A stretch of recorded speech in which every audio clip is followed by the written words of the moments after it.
बिस्मिल्लाहिर्रहमानिर्रहीम नहमदुहु व नुसल्ली अला रसूलिहिल करीम।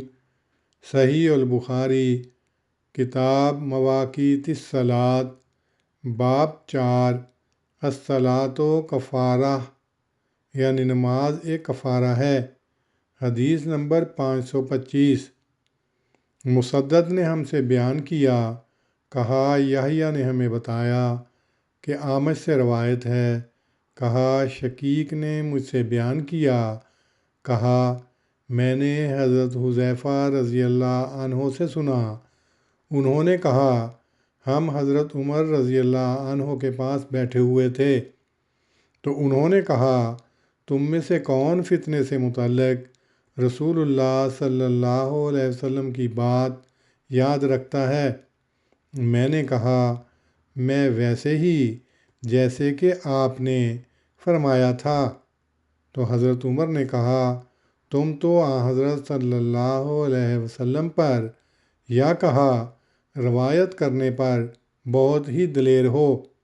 मैंने कहा आदमी को इब्तला उसकी बीवी और उसके माल और उसकी औलाद और उसके पड़ोसी की वजह से आता है। नमाज, रोज़ा, सदका और नेकियों का हुक्म करना और बदियों से रोकना उस इब्तला को दूर कर देते हैं। हज़रत उमर ने कहा मेरी मुराद इससे नहीं बल्कि उस फितने से है जो इस तरह मौजें लेगा जिस तरह समंदर। हज़रत हुज़ैफ़ा ने कहा अमीरुल मोमिनीन, आपको उससे कोई ख़तरा नहीं, क्योंकि आपके और उसके दरमियान एक बंद किया हुआ दरवाज़ा है। हज़रत उमर ने कहा क्या वो तोड़ा जाएगा या खोला जाएगा? उन्होंने कहा तोड़ा जाएगा। तो हज़रत उमर ने कहा तब तो कभी भी बंद नहीं होगा। हमने कहा क्या हज़रत उमर उस दरवाज़े को जानते थे? हज़रत हुज़ैफ़ा ने कहा हाँ, वो उसे ऐसा ही जानते थे जैसा ये कि कल से पहले रात है। मैंने उनसे एक ऐसी हदीस बयान की थी जो हरगिज़ गलत नहीं है। हम झिझके कि हज़रत हुज़ैफ़ा से पूछें, इसलिए हमने मसरूक से कहा। उन्होंने उनसे पूछा तो उन्होंने कहा वो दरवाज़ा हज़रत उमर ही थे। इसी बाब की अगली हदीस 526 है। हज़रत इब्ने मसऊद रज़ी अल्लाह अन्हुमा से रवायत है कि एक आदमी ने किसी औरत का बोसा लिया और वो नबी सल्लल्लाहु अलैहि वसल्लम के पास आया और उसने आपको बताया। इस पर अल्लाह ताला ने ये आयत नाज़िल फरमाई अकीमिस सलाता तराफ़ाइन नहार, दिन के दोनों पहरों में नमाज संवार कर अदा करो और रात के बाद हिस्सों में भी, क्योंकि नेकियां बदियों को दूर कर देती हैं। तो उस आदमी ने पूछा क्या ये मेरे लिए है? फरमाया मेरी सारी उम्मत के लिए। तशरीह किताबुल वज़ू बाब 24 रवायत नंबर 159 की तशरीह देखिए। उसमें इस कुफ़ारे की हकीकत पर रोशनी डाली गई है।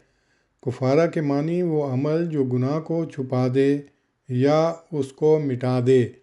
अल्लाह ताला फरमाता है वाक़िमिस सलाता तराफ़िन नहारे व ज़ुल्फ़न मिनल लैल इन्नल हसनात युज़हिबनस सय्यात ज़ालिका ज़िक्रा लिज़्ज़ाकिरीन। हूद 115। यानी दिन के दोनों इब्तदाई और आखिरी वक्तों में नमाज कायम करो और रात के बाद हिस्सों में भी, क्योंकि नेकियां बदियों को दूर करती हैं। ये याद रखने के लिए एक नसीहत है। फितनतुन के लगवी मानी इम्तिहान लेना, आजमाना, कुंदन करना, खरे खोटे में तमीज़ करना और उस बुरे नतीजे को भी कहते हैं जो इम्तिहान के ज़रिए से ज़ाहिर होता है। हदीस के ये मानी हैं कि इन चीज़ों की वजह से इंसान मासियत का मुर्तकिब होता है, लेकिन नेकियों के ज़रिए से وہ گناہ کے اثرات کو مٹا سکتا ہے۔ توبہ اور استغفار کا بھی یہی مفہوم ہے۔ تبتل محض یعنی دنیا کے ہر قسم کے تعلقات سے الگ ہو جانا نیکی نہیں، بلکہ میدان عمل میں رہ کر پھر کڑی آزمائش کی کسوٹی پر درست اترنا نیکی ہے۔ حقوق النفس و حقوق العباد و حقوق اللہ کی کشمکش ہی ہے جس نے دنیا کی زندگی کو دارالابتلاء بنا دیا ہے۔ جو شخص ان مختلف حقوق میں توازن قائم رکھنے کے قابل ہو جاتا ہے وہی آزمائش میں پورا اترتا ہے۔ حضرت عمر نے حضرت حذیفہ سے اس فتنے کے متعلق ارشاد نبوی سن کر فرمایا، میری مراد اس فتنے سے نہیں، یہ امتحان اور آزمائش تو وہ فتنے ہیں جو روزمرہ ہوتے ہیں، بلکہ میری مراد اس عظیم الشان فتنے سے ہے جو مسلمانوں میں سمندر کی طرح موزن ہوگا، اور یہ وہی فتنہ تھا جس کا ظہور حضرت عمر رضی اللہ عنہ کی شہادت کے وقت ہو کر حضرت عثمان کی خلافت کے ایام میں اور پھر اس کے بعد نہایت ہیبت ناک صورت اختیار کرتا چلا گیا۔ کتاب الزکوٰۃ باب 23 الصدقۃ تکفیر الخطیہ روایت نمبر 1435 میں بھی اس کا ذکر مفصل آئے گا۔ دروازہ توڑنے سے مراد حضرت عمر رضی اللہ عنہ کا شہید کیا جانا ہے۔ ان دو قسم کے فتنوں میں سے ایک کی تعیین کرنے کے لیے روایت نمبر 526 لائی گئی ہے، یعنی نماز بر وقت اور کما حقہ نہ پڑھنے یا اس کو ضائع کر دینے کے ساتھ۔ جس فتنے کا تعلق براہ راست ہے وہ یہی بیوی بچوں اور مال وغیرہ کا فتنہ ہے۔ انہی کی وجہ سے انسان اللہ تعالیٰ کا حق ادا کرنے میں سست اور غافل ہو جاتا ہے۔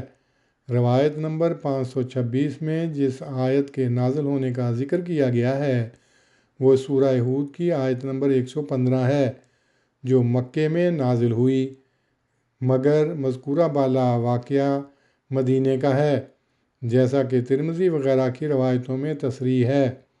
اس سے صاف پتہ چلتا ہے فَأَنزَلَ اللّٰهُ کے الفاظ بمعنی تطبیق استعمال کیے گئے ہیں، یعنی آپ صلی اللہ علیہ وسلم نے اس آیت کا حوالہ دے کر نیکیوں کی ترغیب دی۔